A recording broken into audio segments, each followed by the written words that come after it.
নমস্কার। তুমিও বলবে কার্তিক ঘোষ। ভালো মেয়ে ঠিক কাকে বলে জানো? ভালো ছেলে মানে কি? তুমিও বলবে সহজ প্রশ্ন, মাপকাঠি একটি।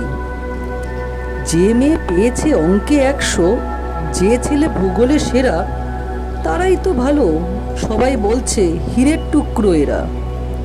কাগজে ওদের ছবি ছাপা হয়, টিভিতে দেখায় মুখ। ওদের জন্য আমার তো ভাই আনন্দে ভরে বুক। তবু কেন জানো তোমাকে বলছি, দেখে শুনে পাই ভয়। শুধু এত নম্বর পেলে কি ভালো ছেলে মেয়ে হয়? আচ্ছা ধরো না, যে মেয়ে পেয়েছে অঙ্কে অনেক কম, তার গান শুনে মুগ্ধ সবাই, হাততালি হরদম।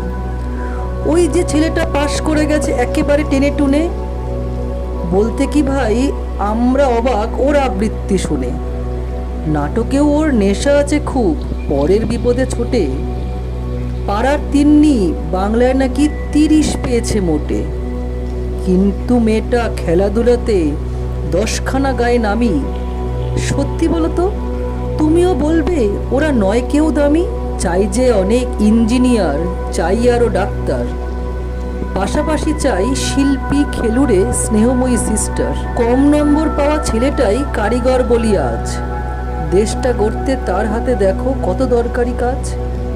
পরের দুঃখে কাতর যে মেয়ে মুখটি করে কালো, কম নম্বর পেয়েছে বলে কি বলবে না ওকে ভালো? অভাবের টানে কলেজে পড়েনি, ছোট দরমার বাড়ি, তবুও ছেলেটা বাবা মাকে দেখে, ভাড়াতে চালায় গাড়ি। তাই বলছি কি শুধু নম্বরে হয় নাকি মাপকাঠি? ভালো ছেলে মেয়ে বলতে কি ভাই মানুষ চাইছি খাঁটি। নমস্কার।